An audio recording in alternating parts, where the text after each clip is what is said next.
Good afternoon, everyone. Before I take questions, I'd like to wish everyone a Merry Christmas and Happy Holidays. This has been one of the toughest years we've ever faced as a nation. And the pandemic, the economic crisis, calls for racial justice, historic and punishing wildfires and storms. So this season of reflection carries a much deeper meaning than it usually does. Over 320,000 lives lost to this virus. And Jill and I send our prayers, as I'm sure all of you do, to all who are facing this dark winter with an empty seat at the dinner table where a loved one used to sit and talk and laugh and reminisce.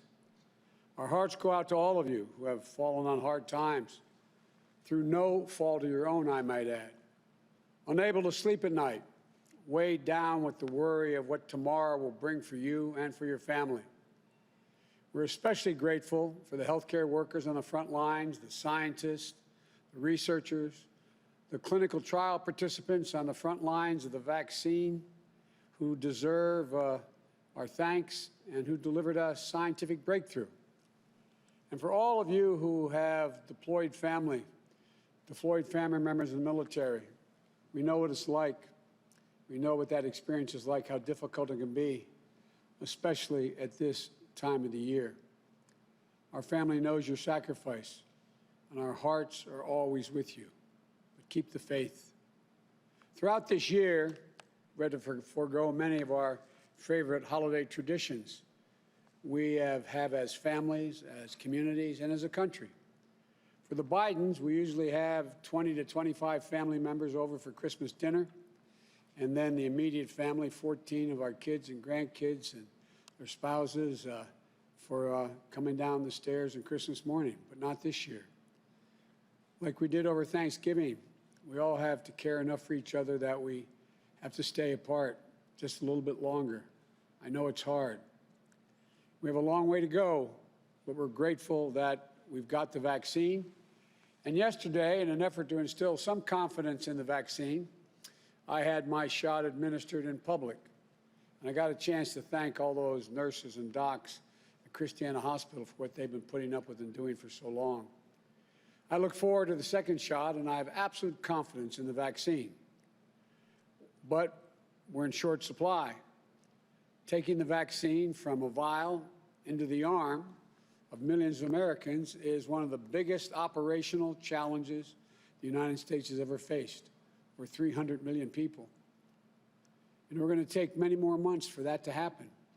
In the meantime, this pandemic rages on. Experts say things are going to get worse before they get better, notwithstanding the fact we have the vaccine. As you all know, we're averaging a death rate of close to 3,000 people a day. That means we're going to lose tens of thousands of more lives in the months to come. And the vaccine won't be able to stop that. So we'll still have to remain vigilant. We need everyone to mask up, stay socially distanced, avoid large gatherings, particularly inside. We need to work in a bipartisan way. That's the only way we're going to get through this in tough times. And we have our first hint and glimpse of bipartisanship. I applaud the Congress, their economic relief package that included funding for vaccine distribution, much-needed temporary relief for workers, families, and small businesses. In this election, the American people made it clear they want us to reach across the aisle and work together on matters of national concern to get something done. And I believe that to be the case from the very beginning of my campaign, and I'm happy to see members of Congress heeding that message as well from their own constituents. Leaders in both House and Senate, both parties, deserve credit for making the hard compromises to get this done. But like all compromises, it's far from perfect. But it does provide vital relief at a critical moment. However, as I've said all along, this bill is just the first step, a down payment in addressing the crises, more than one, that we're in. There's a lot more work to do. Early next year, I'm going to put forward to the Congress my plans for what comes next. We'll need more help to fully distribute the vaccine. We're going to need more testing in order to be able to open our schools. We're going to need more funding to help firefighters and police, many of whom are being laid off as I speak. And the same with nurses, risking their lives on the front lines. The same for millions of hurting families who are unable to put food on the table, pay rent or the mortgage. Unemployment's extended for another 10 weeks. It's going to take a lot longer than that. But Congress did its job this week. And I can and I must ask them to do it again next year. But even with the changes in approach I'm going to put in place in late January, people are still going to be getting sick and dying from COVID. One thing I promise you about my leadership during this crisis, I'm going to tell it to you straight. I'm going to tell you the truth. And here's the simple truth. Our darkest days in the battle against COVID are ahead of us, not behind us. So we need to prepare ourselves to steel our spines. As frustrating it is to hear, it's going to take patience, persistence, and determination to beat this virus. There'll be no time to waste in taking the steps we need to turn this crisis around. My administration will start to do its part on our first day in office with masking requirements, a new strategy for testing, accelerated protection, protective gear. And we're going to challenge Congress and the American people to step up immediately as well to do their part. As with the relief bill passed by Congress, there's another challenge which my administration will confront on a bipartisan basis: a massive cybersecurity breach against the U.S. companies, many of them, as well as federal agencies. And there's still so much we don't know, including the full scope of the breach or the extent of the damage it has caused. But we know this much. This attack constitutes a grave risk to our national security. It was carefully planned and carefully orchestrated. It was carried out by using sophisticated cyber tools. The attackers succeeded in catching the federal government off guard and unprepared. Foreign actors have been working this breach since late last year, at least last year, setting the landscape to compromise our systems, scraping up sensitive information from our world-class tech sector and from private businesses and from United States government agencies. The truth is this: the Trump administration failed to prioritize cybersecurity. It did that from eliminating or downgrading cyber coordinators in both the White House and at the State Department, to firing the director of Cyberspace and Infrastructure Security Agency, to President Trump's irrational downplaying of the seriousness of this attack. Enough's enough. In an age when so much of our lives are conducted online, cyber attacks must be treated as a serious threat by our leadership at the highest levels. We can't let this go unanswered. That means making clear and publicly who is responsible for the attack and taking meaningful steps to hold them in account. Initial indications, including from Secretary Pompeo, Secretary of State, and Attorney General William Barr, suggest that Russia is responsible for this breach. It certainly fits Russia's long history of reckless, disruptive cyber activities. But the Trump administration needs to make an official attribution.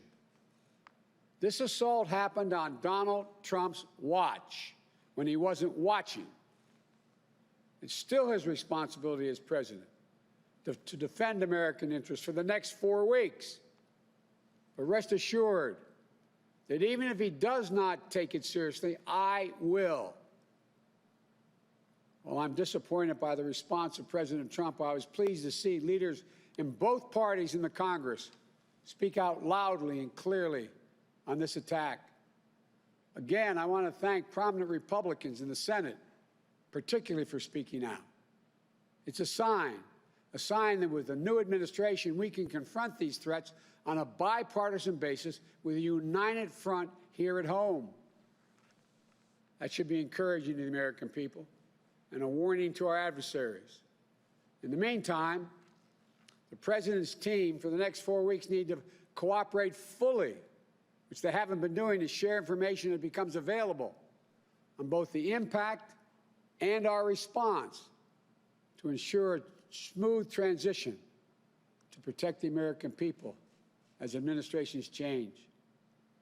Over the next month, I intend to continue focusing on building my team so that the right people are in place on day one of my administration to take over this effort, to prioritize cybersecurity across the board. And I'll consult with experts to plan for the steps that my administration will take in order to secure our systems, improve our cyber defenses, and to better withstand future attacks that we know will come, and to impose cost on those who conduct them. And I fully expect bipartisan support from this based on what we've heard so far. Our adversaries are highly capable.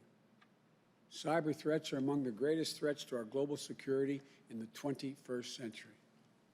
And I believe we have to treat them with the same seriousness of purpose that we treated threats of other unconventional weapons. We have to work with our allies to establish clear international rules and mechanisms to enforce them, and consequences for those countries that violate them. I want to close with this. As I look at the first of what will be millions of vaccinations going in the arms of Americans after hundreds of thousands of lives lost, a Congress finally passing an economic relief package after months and months of delay, and a new urgency for a bipartisan approach to cybersecurity after years of a president who refused to stand up to our adversaries and hold them accountable. I'm reminded of the quote of this season from a Jesuit priest named Alfred Delp. He wrote, quote, "Advent is a time for rousing." Delp believed that first we are shaken to our depths, and then we're ready for a season of hope. As a nation, we've certainly been shaken to our depths this year. Now it's time to awaken, to get moving, time for hope. We've gotten through tough times before in this nation. We'll get through these difficult times as well. And we'll do it by coming together, by working with one another, by being, you've heard me say many times, but we are at our best, the United States of America. There are certain things that rise way above partisan differences that threaten the United States. There are national security interests that require us to cooperate. And I'm confident we'll be able to do that. After a year of pain and loss, it's time to unite, to heal, to rebuild. For all those who are suffering right now, who've had enormous loss, and lie awake at night wondering what tomorrow's bring, I'd say, well, God bless you all, and I promise you, we're going to continue to push as hard as we can to finish the job. May God bless you all. May God protect our troops. Merry Christmas and happy holidays to you all. Now I'll be happy to take some questions. Megan, I'll let you tell me who's...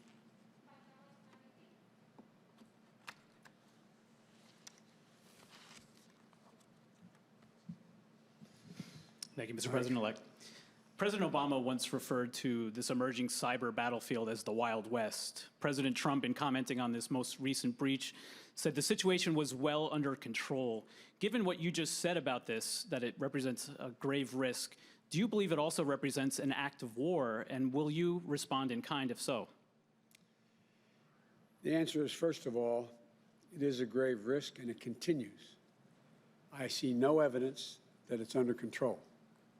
I've seen none. Heard of none. Defense Department won't even brief us on many things. So I know of nothing that suggests it's under control. This president hasn't even identified who's responsible yet. Number two, the question of the damage done remains to be determined.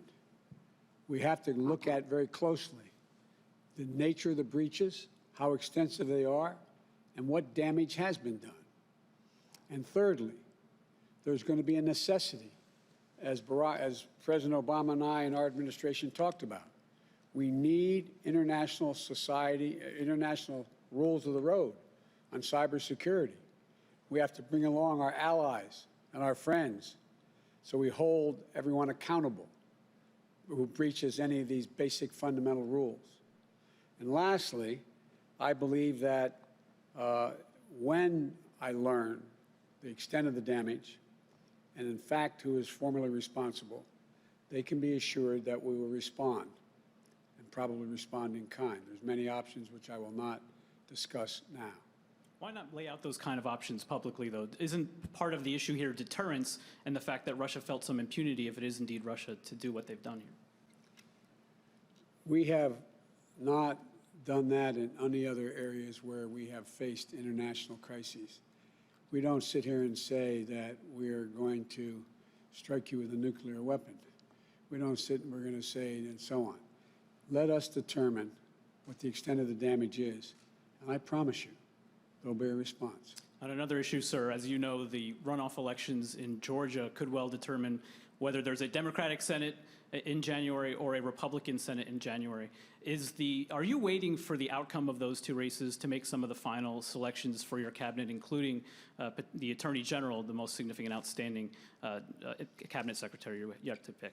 No, not based on the Attorney General. It's just a matter of getting to it and through it and being able to announce them all. They'll all be announced either just before or just after. We're going to make an announcement tomorrow, and we may have another announcement between then and Christmas and New Year's.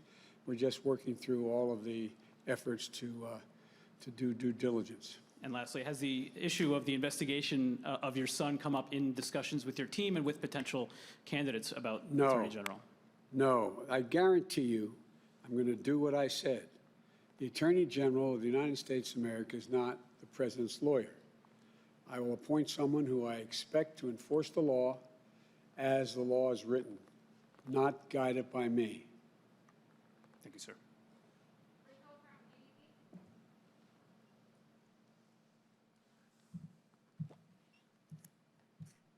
Thank you, Mr. President-elect. There is growing concern today about that new variant of COVID-19 sweeping across the UK. Should the United States right now impose a travel ban on flights coming in from the UK? As you know, there already is one, unrelated to that finding that new strain, number one. And the question is whether or not, at the very least, it only allows Americans coming home to be able to come back to the States, citizens.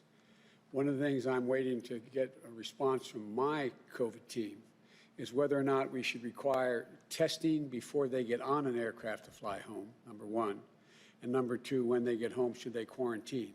That's my instinct, but I'm waiting to hear from my experts right now. You talked about how you want to propose a new COVID relief plan when you do take office. Yes. It took more than 6 months for Congress to reach this new deal. Americans are suffering at this moment. How can you assure Americans that relief will come and come soon? You all asked the most interesting questions. Have you ever known anyone in the history of the United States of America that could be president and assure exactly what the Congress is going to do? So I can't assure anything, but I can tell you what I expect. I fully expect on those critical issues that we're facing, number one, being able to get all the work we need done and all the funding to be able to get that vaccine in everyone's arm, and that's 300 million people. We'll get that done because you're going to see that the responsibility has already been recognized by the Republicans and Democrats in the Congress because the constituency is going to demand it, number one. Number two, all those people are out there hurting and lost jobs through no fault of their own. They've extended unemployment for 10 weeks. Simply not sufficient. Necessary to get it done, to get through the holidays, but I predict to you we'll get cooperation and get that done. I've been arguing from the very beginning and told how, I love it, it makes me sound so much younger, how naive I am about how the Congress works. I think I've been proven right across the board. The things that are left to deal with, from employment to people needing unemployment insurance, to the ability to have access to health care, the ability to get the treatment for free, et cetera. All of that is something that the public is not going to stand for us not doing. And I think with Donald Trump not in the way, that will also enhance the prospect of things getting done. Will your plan include a new round of stimulus checks to the American people? And if Yes. so, for how much? Well, look, that's a negotiating issue, but it will. Yes, it will. And I think, by the way, I think we owe Bernie Sanders and his Republican colleagues thanks for getting not all the stimulus we looked for, 1,200, but getting 600 done. So I think you're seeing that there is a clear understanding that these issues go beyond any ideology. People are desperately hurting, and the Republicans are hurting as badly as Democrats. There are a few people, and I'm not saying they're responsible for any of this, but a few people are doing extremely well in that K-shaped recovery, and they're doing fine, but they still need access to the vaccines. They still need access to making sure that we are able to handle crises in the hospitals, et cetera. So I think they're on the things relating to vaccine distribution, which is going to cost billions more dollars. It's simply going to cost billions more dollars. We need national standards to lay out to help governors determine how they're going to get that vaccine throughout their communities, number one. Number two, we're going to need to take care of those people who, through no fault of their own, are unemployed. They've worked like hell, but they have no job because of the COVID crisis. And thirdly, we're going to have to begin to rebuild the country. We can't wait. We can't wait to rebuild the economy. We're going to have to start doing that now on infrastructure programs and a whole range of other things. I think the dawn is broken on the vast majority of people. There are still people who don't want to help. There are still people who are insisting my way or the highway. But the vast majority of the members of Congress, I believe, will be able to work out those specific issues that are of national consequence. Thank you, Mr. President. Thank you.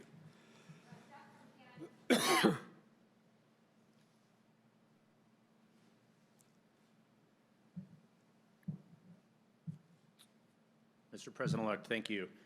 Thank you. I'm still not sure if I heard you say specifically, though, sir, what is your ask of the Congress? In just 1 month's time, what is your ask of the Congress after you have watched over these many months when people in your party as well did not necessarily act as quickly as some Americans would have liked? What is your ask, sir? My ask will be laid out there in detail, but it relates to 4 things.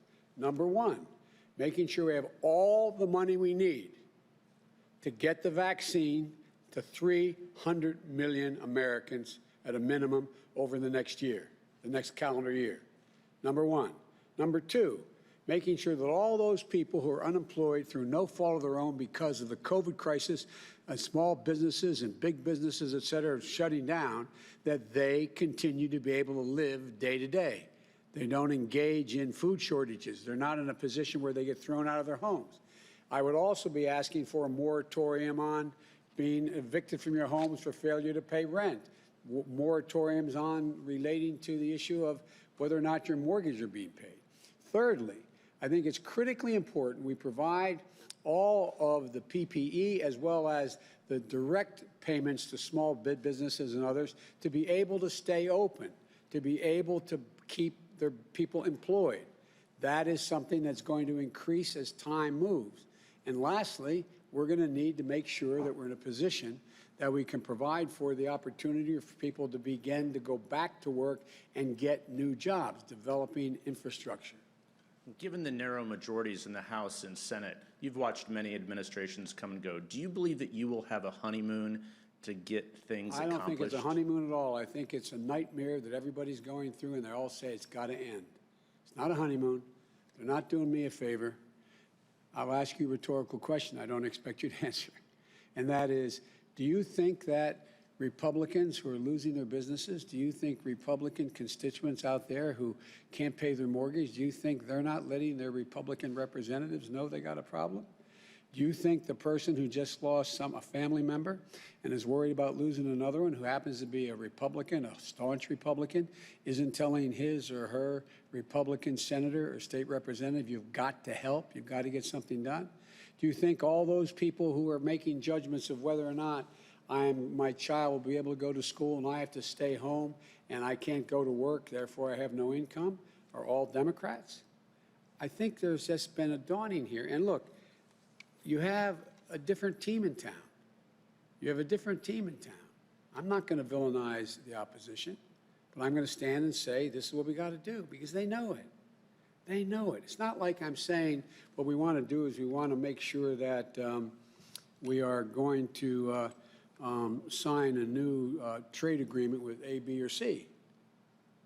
This is life and death. That's why I believe we'll get it done. Sir, if I could ask a follow-up to the Attorney General decision. You and President Obama selected Eric Holder on December 1st. Every recent president has selected their Attorney General by this point. What is taking you so long to make this critical decision? And do you believe that this is a time in the post-Trump era where you need someone who is not steeped in politics, who may have a life's work above or beyond politics? The answer is, first of all, we've gone faster than everybody in the total cabinet. So Not President Obama and yourself, sir. the whole cabinet? The whole cabinet. The whole cabinet? Well, there were a few missteps on commerce, as you remember, but I do. I'm I sure. didn't want to raise them, though. Right. But look, this is, we're looking for a team who will instill the greatest confidence in the professionals at DOJ to know once again that there is no politics. There's no politics. As you know, there's been a great debate about, in every single appointment, whether or not there are enough African Americans, enough Hispanics, enough Asian Pacific Americans, enough people who are new and young. So we're just working through it. It's not by design. There's not an obvious choice in my mind. Thank you, sir. Thank you. Merry Christmas. Merry Christmas. Hi, Mr. President-elect. Hey. You just spoke about your confidence that it'll be possible to get things done once President Trump has left office. Excuse me, not just because he's left office, because it's all becoming obvious exactly what's at stake. Right. But even so, are you concerned about the effects long-term that his presidency and now in the transition, his refusal to concede, his challenges to the election will have on American politics, will have on the Republican Party, especially if he does take the step of filing for re-election next month, or run in 2024? Are you concerned about him lingering around? I know I see you smiling, but I still have to ask it. And kind of a corollary to that, would you consider filing for re-election early next year to show that you're not going to be a lame duck? I'm not going to be a lame duck. Just watch me. Just watch me. I've been saying this from the very beginning. Look, let's just get the work from this point on for the next several years. There is one objective, and it's not my political future. It's bettering the circumstances for the average American. That's what it's all about. And I want to communicate to the American people what I hope they already understand about me. It's about them. It's not about me. It's not about me. Still, do you think that the climate will be different after President Trump than it was before Well, we'll him? see. I don't know. I mean, I'm not a fortune teller, but I can tell you that the calls I've gotten from sitting Republicans in powerful positions, they know me. They know I level with them. They know I never mislead. They know I tell them the truth. And they know I don't go out of my way to try to embarrass.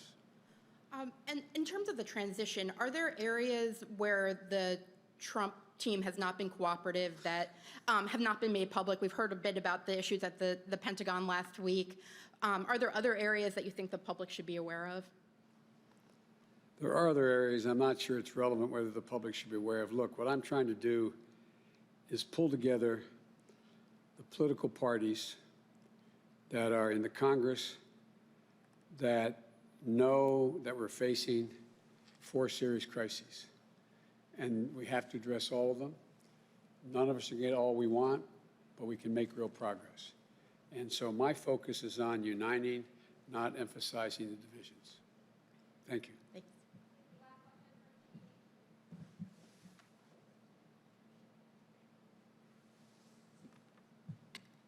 Thank you, Mr. President-elect. Russia, as you said, is suspected of carrying out this massive cyber hack. You said it happened under President Donald Trump's watch, but of course, in January 21, it will then, of course, land on your doorstep. My question is, what are the Let's get something straight. Will land on my doorstep. His failure will land on my doorstep. Yes. Okay. What are the practical implications of overseeing a government where experts say it could take years to know where the hackers went and years to remove them? How can you ensure that the systems will be safe given what experts are saying? I can't ensure, but I can demand, based on the experts both here and among our allies, what is needed to find that out. It may cost literally billions of dollars to secure our cyberspace. It may take a great deal to get it done. First and foremost, it takes people who are knowledgeable and vigilant about what is happening and how it's happening. And so I'm just going to do all that need be done, all that need be done to determine, A, the extent of the damage, B, the nature of how it occurred, C, what I should be doing internally in terms of my administration to protect against it in the future, and number 4, getting together with our allies to try to set up an international system of what constitutes appropriate behavior in cyberspace and get us all to get to the point where we all hold any other country liable for their breaking out of those basic rules. And just to be clear at the top of that, did you say you couldn't ensure that the systems would be safe when you came into office then? Of course I can't. I don't know what the state of them is. They're clearly not safe right now. And then between now and January 20th, the likelihood of my being able to garner all the information, the extent and depth of the violations, exactly how the codes or how it were breached, what was done, is not within my power to do that. But it will be an overwhelming focus for my administration. And my other question is on immigration. Yes. I was just reading about the fact that officials in your transition, Jake Sullivan, Susan Rice, they say you won't be immediately rolling back Trump immigration policies. And I stress immediately. There are some immigration advocates who say, why not roll back the Remain in Mexico policy? Why not roll back the asylum restrictions? What is your timeline for rolling back some of the specific Trump administration immigration policies? I've already started discussing these issues with the President of Mexico and our friends in Latin America. And the timeline is to do it so that we, in fact, make it better, not worse. The last thing we need is to say we're going to stop immediately the access to asylum the way it's being run now and end up with 2 million people on our border. It's a matter of setting up the guardrails so we can move in the direction.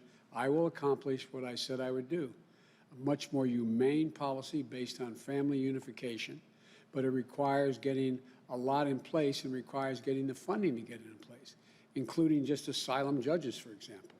So it's a matter of it will get done, and it will get done quickly, but it's not going to be able to be done on day one, lift every restriction that exists and find out that and go back to what it was 20 years ago and all of a sudden find out we have a crisis on our hand that complicates what we're trying to do. Would you say to immigration, what would you say to immigration advocates then who say maybe you're possibly dragging your feet and it might take too long? It sounds like you're saying you need to be patient. Trust me, look at me. I've never told them anything I haven't done. I'm working with them now. We're dealing with some of those very organizations as we speak, and I will do what I said. It's going to take not day one, it's going to take probably the next 6 months to put that in place. Thank you so much. Thank you. Merry Christmas, everybody. Thank you.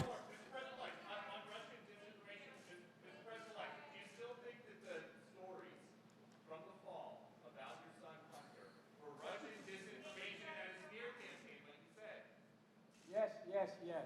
God love you, man. You're a one-horse pony. I tell you. Thank you. Thank you.